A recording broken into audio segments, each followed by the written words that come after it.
Hello, everyone. This is Dr. Kim Duramo from the American Institute of Mind-Body Medicine, and welcome to Mind-Body TV.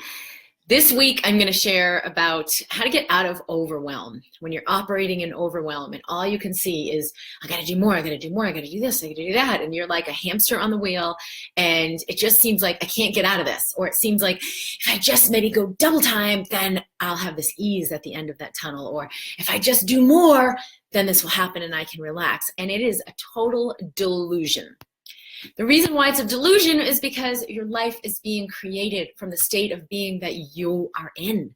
Your perception, everything that you experience is being projected from the state that you are in. If you are operating in overwhelm, the only thing it can create is more chaos, more stuff to overwhelm you. So I will invite you in this session to enter ease. And we'll talk about why. Why does this mess up what's happening in your brain and how you see everything and what you think and how you hear other people? And when you get out of overwhelm and like how to do that, you can operate in fluidity, where there's clarity, where there's insight, where you have answers, where solutions are apparent. It is a totally different way of operating, and it is essential for health. So welcome to those of you who are live, and for those of you who are listening on the replay, welcome to you as well. I'll go back and check out the comments that you're making if you're making them on the replay, and I welcome your questions and comments here if you're live. So I'm super excited to share this. I think a lot of us have been operating in overwhelm, and it just feeds itself. So for those of you who are viewing, what is that like? Are you overwhelmed? How do you feel? Do you have anxiety? Are you busy? Does it seem like there's not enough time? I don't have enough energy. I don't have enough money. I don't have enough love or friends or support or blah, blah, blah, blah, blah, blah, like whatever it is. How you're living in overwhelm, where it's just too much, where I just don't have what I need. So I'll be checking out the comments as we go along. But what happens when we're in overwhelm? Okay, so hey there. I'm always so excited to see friendly faces out there. When we're operating in overwhelm, we can't see with the same level of clarity as when we're operating in serenity or in ease. So when the fight or flight system gets triggered, it changes everything that's happening in the brain. You don't actually see the big picture. You don't have clarity. You don't know what to do. So even if you're listening, it's like, but what do I do? What do I do? Or, well, I don't understand what she's talking about. And how do I apply this? It's frenetic. It's like everything is frenetic, even if there are resources available. Hi, Nicole and Chrissy and Sue. Even if there are resources available or solutions available, you will not see them. And the reason is when you're in fight or flight, your stress hormones get triggered, your adrenal glands get triggered. You're in this modality where it's like, run from the tiger. Boom, I gotta go. And all I can really see is how do I get up that tree? Where's the next tree? How do I climb that tree and just escape? So we're in this escape strategy. That's the flee or the fight, which is like, all right, I'm ready to go, bring it on. And we perceive everything as a threat. So even if it's like your child or your lover, or someone that you're really close to, all of a sudden that person doesn't seem so warm and fuzzy.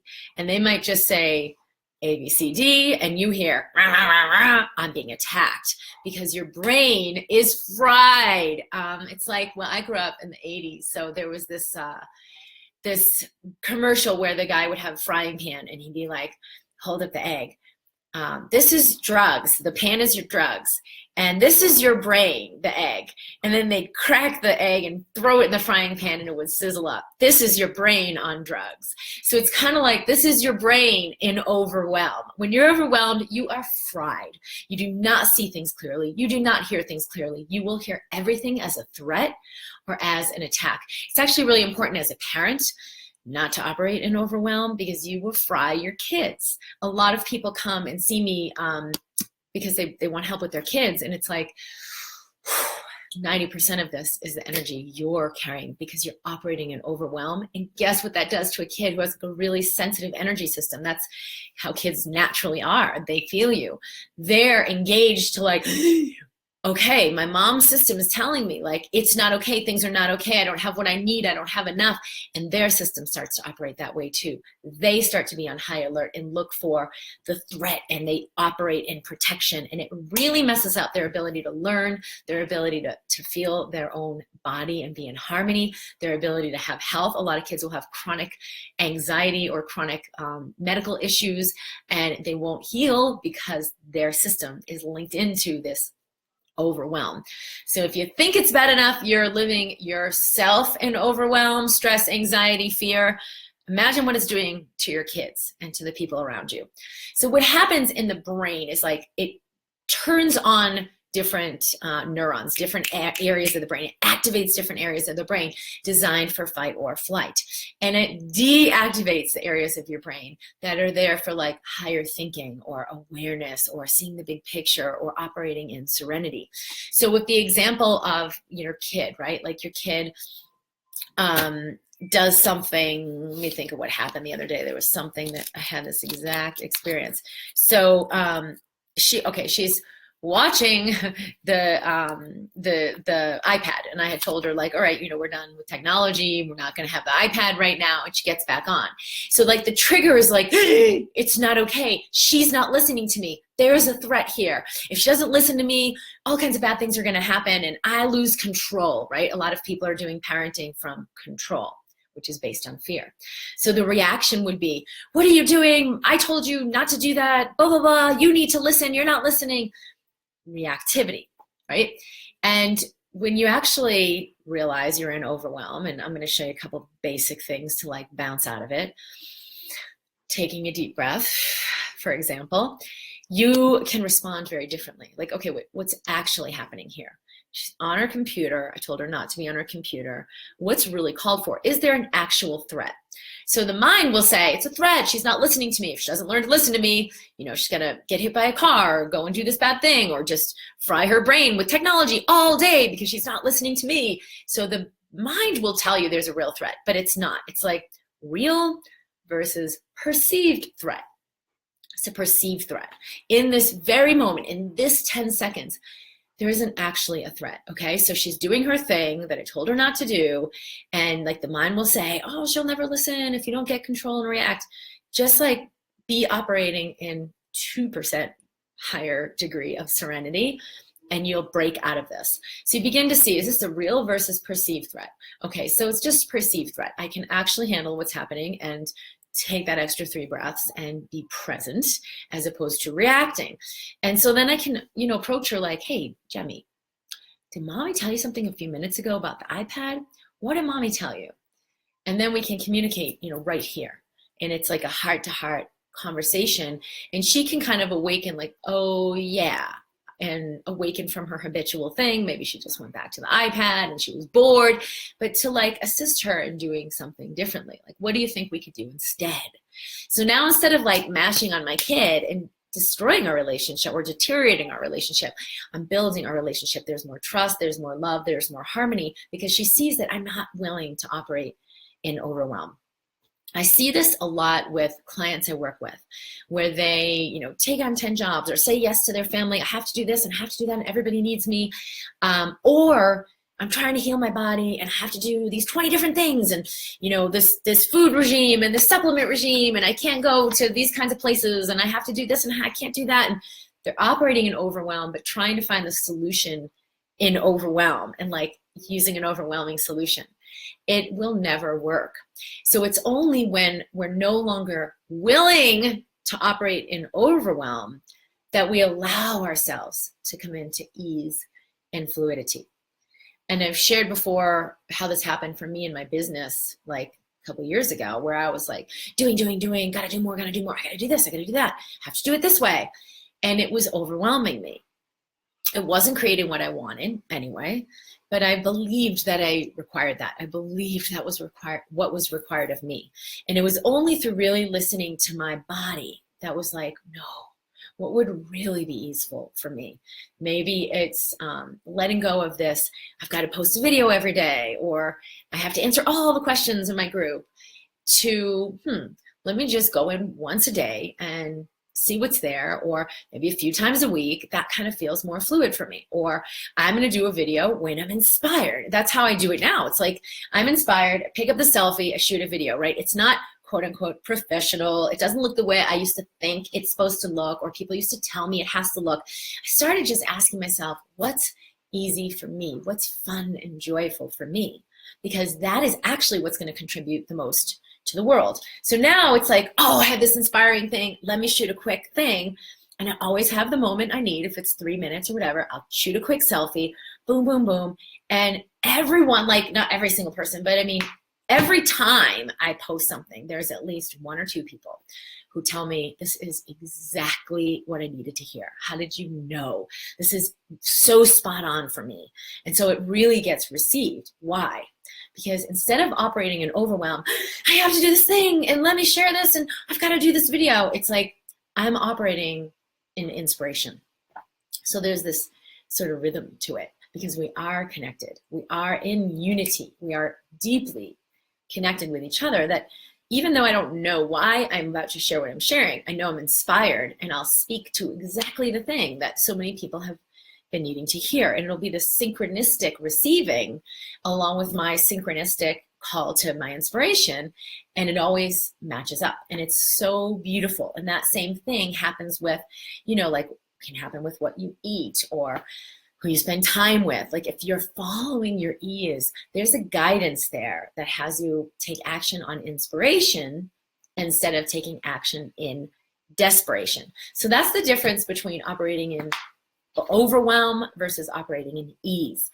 How do we get there? I'm going to look at a couple of these comments because you have so many comments that have been coming in. But so hello, everyone here. Teresa says, I have debilitating panic attacks, and they're worsening now that I'm going through this. Going through what? I'm not sure, but okay.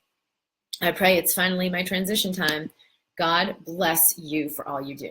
One of the things, because I used to have really, really severe panic attacks as well, but even with just general anxiety, one of the things that it really required of me was to be willing to sit with the panic, to sit with the anxiety instead of feeding it. So when we are in overwhelm, like hamster wheel, I gotta do more, I gotta do this, I gotta do that, or we feel the panic and it's like, I gotta get out of the panic, or we look for like, where's the problem, I gotta fix it. It feeds the overwhelm, it feeds the anxiety, it feeds the panic. And that was like the first thing I learned that helped me break open those panic attacks so they didn't escalate. I had to go to the ER. I mean, these were like really severe in the past. I learned how to stop feeding it. Like, you know, when you say Winston Churchill, the only thing to fear is fear itself.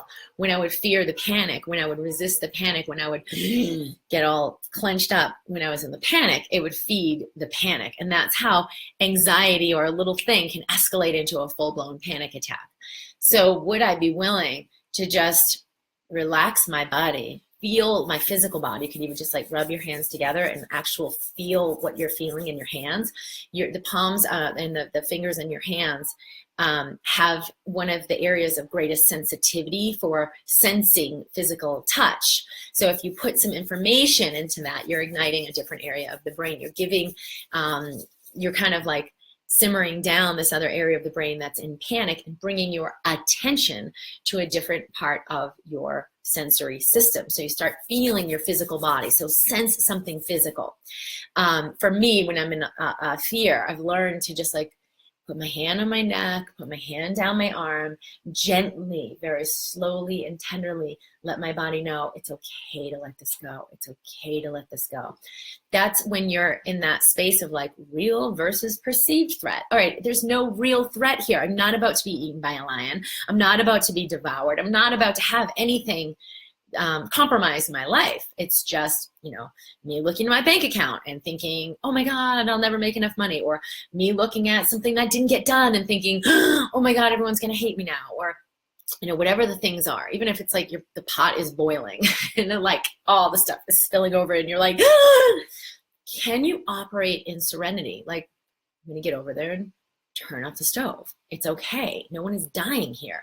I worked in the ER for many, many, many years. And one thing I really learned was When I operated in overwhelm in the ER, I couldn't think, I couldn't calculate, I couldn't remember things, I was scattered. And even in this quote unquote life or death situation, I could still operate in serenity. When I operated in serenity and remembered all is well, I always have what I need. I would breathe in, I would breathe out, I would be present as I was going through my actions of like resuscitating a patient or taking a patient history, asking questions when they're sitting there with chest pain and breathing hard, you know, like put some oxygen on, let's see what we need to do here and operate in serenity. What do I need to do? So I could be so much more aware of what was required and take those actions than I ever could have if I were operating in overwhelm. So even in this life or death situation, it was like, I'm right here. It's okay. So if we remember real versus perceived threat, okay, this is just a perceived threat. My mind is freaking me out. Let me bring my attention to a different space so that there's clarity. All right, Randy says, this is such perfect timing for me as I've been trying to move forward. Well, this was Sean Kennedy's suggestion. There were like 3 people who suggested this. And we're like, yeah, I want to hear about how to get out of overwhelm. And I was like, yeah, I'm with you. As I've been trying to move forward with creating my blog, I've been feeling so much overwhelm and confusion on which step to take next. There's so many. I've been getting so many good ideas, but even that's overwhelming. And I would love to find a way to create it from a place of ease instead of getting so overwhelmed. I end up not doing anything. Oh, this is perfect. I used to do the same thing, especially being such a creative where I'd be like, oh, I could do this. Oh, I could do this. And everything would come in. And if I were in serenity, it'd be like, yep, I receive all things in grace and ease, and I will create whatever is the highest contribution in the right timing. I'll let myself create it fluidly and with ease. But if I would be receiving all those ideas from overwhelm, oh my gosh, I should do this. Oh my gosh, I should do this. It's like, and there's never enough time, and I don't have enough time, and I don't have enough energy, and what if I had to do this? And that's the kind of thing that you get overwhelmed, even when there are inspired ideas coming in. If you're on this foundation of, I'm not doing enough, or the foundation of there's not enough time, or, you know, I'm not taken care of, I'm on my own, I gotta fend for myself. When I used to have that awareness, like I had this big vision for what I wanted to do with my life in medicine as a doctor, but then I also had this belief like that I can't do it, that I'm not good enough, that I'm not smart enough, or, you know, it was more like I don't have what I need. The technology, the support, the assistance, blah, blah, blah, the time, right? Because it's like, well, I'm working in the ER, when am I gonna do this? I don't have what I need. So when those two things would juxtapose, it would like clash, right? This big inspired expansion of, oh, this vision of what I wanna be doing, and then the, nope, you can't do it. It would hurt. So when we experience that sort of like, it can be a tangible pain, just take those 3 breaths, okay? What's the lie I'm buying into here? That if I could release it, I could receive all of this in serenity and ease. Receive the high vibe of my dream and how awesome it feels to even just like think about it, and receive all the circumstances that are a match for that. What would it take for me to release everything I think is true, so I could operate in serenity and ease? So then when I get these inspired ideas, it's like, yep, I'm gonna do that too. Yep, maybe I'll do that too. Yes, these are all awesome. And I can pick one and just be fluid with it. It was exactly the same operating in the ER. There'd be like, you know, you got a whole stack of different patient charts, and you got this thing and that thing, and this person needs an EKG, and this person I gotta check the chest x-ray. Oh, did the labs come back on that guy? Oh, I gotta recheck this guy's chest pain. And you're like all over the place at one time. You can't do any one thing. It's like the myth of multitasking. So I remember in those moments, it'd be like, Kim, be anxious for nothing. I would take a deep breath. I would release the idea that this was overwhelming or that there was too much to do. I would just release it, and I would just do one thing, like just to get myself focused and back on center, instead of thinking, which is the right one I have to do first? Oh, this is more important. Or maybe that's more important. Maybe let me organize it all. And I'd feel the contraction of that and be like, nope, be anxious for nothing. I operate in ease, and all things work out on my behalf. So then I would just pick one thing and be like, okay, I'm gonna start there. And one thing would lead to another and lead to another, and all the things would get completed. So it's the same thing for you, Randy. Release the idea that you need to do 10 things, and remember, like, I can operate in serenity and ease. And then just pick one thing that feels really juicy and begin. Sue says, I'm really interested to hear how a mother's overwhelm affects a child. So I do have a program coming up. It's at tappingkids.com. You can get the information, or at drkimd.com/tappingkids. But it's on the website. And I am going to do 2 calls with a group of parents specifically on this, like how to assist your kids with anxiety or chronic pain or chronic fatigue or, chronic illness, behavioral challenges that your kids are having. If you are interested in that, and it's going to be a $500 investment to be on the live calls, and then you'll also have the online program that you will receive. So you can send a message to support@drkimd.com, and I'll make sure to include you in that group when I have the offer ready. It'll be sometime in April. But yeah, there are a lot of videos on the tappingkids.com website that really go into this. Like, how are my kids anchoring into my energy system? Aren't we totally separate? I can tell them, hey, here's how you should do it. And I could be totally separate from that and operate in my own overwhelm and it won't affect them. No, they're so intimately tied to your system. So they really can't kind of operate in harmony when you've entrained them to operate in freak out. She says, I believe that my mother was traumatized by World War II and was consequently emotionally distant, and I suffered horribly from severe anxiety as a child. So I would welcome you to come into the Embracing Health program. This is where I work with people live. We're starting a new group up next week. I think it's like the 3rd of April. That is on the website as well, drkimd.com/health. Or any of the online programs. The Instant Elevation certainly would be a huge contribution to you to allow your system to release the trauma, to release this, whatever got anchored in there. But yes, the energy our parents are in definitely affects us. Nicole says, yes, I love this. I've been going into that overwhelm with my new business and trying to figure it all out. Then I realized it's not working for me. And I asked, what's not stressful? What will be more joyful for me? But it's been up and down. Any suggestions? Yeah, keep releasing any conclusions you have about how it's supposed to look, how it has to be, what you quote unquote have to do to make a business work. Because especially for what you're creating, Nicole, it's so much more fluid. It's at such a higher frequency, and people will feel that, and that will invite them in. So there's way less that you need to do and way more about who you're being and how you're being that will contribute to the people you're here to serve and allow the business to grow. All right. Deborah says, I so needed this today. Thank you so much. Sean says, conditioning from the past trauma or inspiration from present awareness. Yes. Am I going to operate from my conditioning or from my inspiration? And this time on the planet is all about breaking out of that old conditioning and like awakening into something new. So even if all it is being aware of your fear, feeling your pain, that's enough to assist this awakening. Okay. So we need to stop buying into the delusion in order to open into the freedom. So it does require something on our part, the willingness to feel all the stuff that comes up when we stop buying into the delusion, because now we're like letting go of the quote unquote protection that we think we need. Like, I have to work hard. I have to work hard. If I don't work hard, it'll all fall apart. And now life's asking you to stop working hard. It's like, no, I'm going to be a total failure. I'll never accept myself. I'll be rejected from life. And to just like sit with that, like, yeah, total rejection. What would it be like to experience that? What would it be like to sit in that?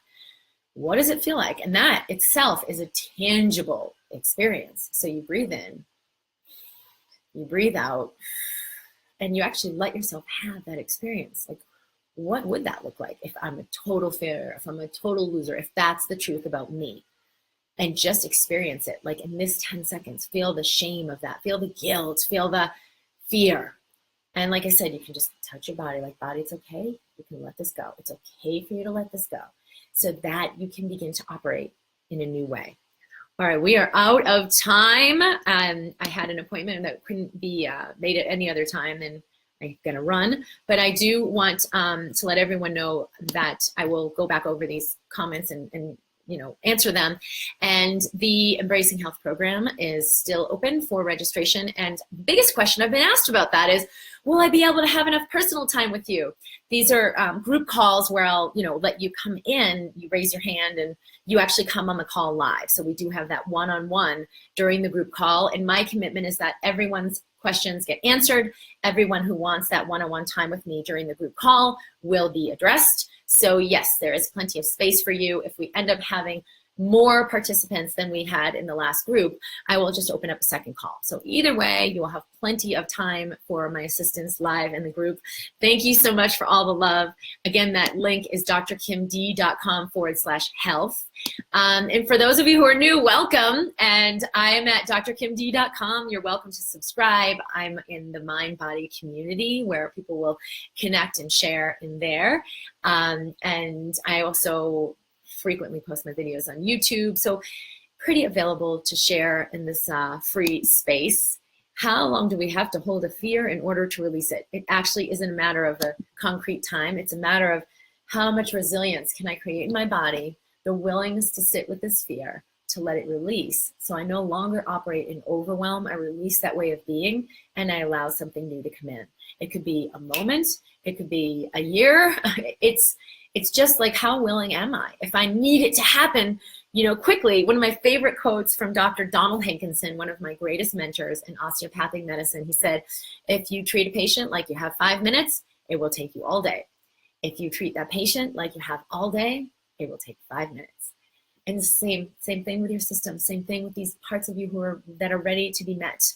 Will I sit with my pain, with my fear, with my overwhelm, as if I have all the time in the world? I'm here for you, all is well. That is what allows everything to release very, very fluidly. So much love for you. Thank you so much for sharing this time with me. I hope this has been enjoyable for you. I love your comments. I'll check back in later. And be well. Lots of love. Bye.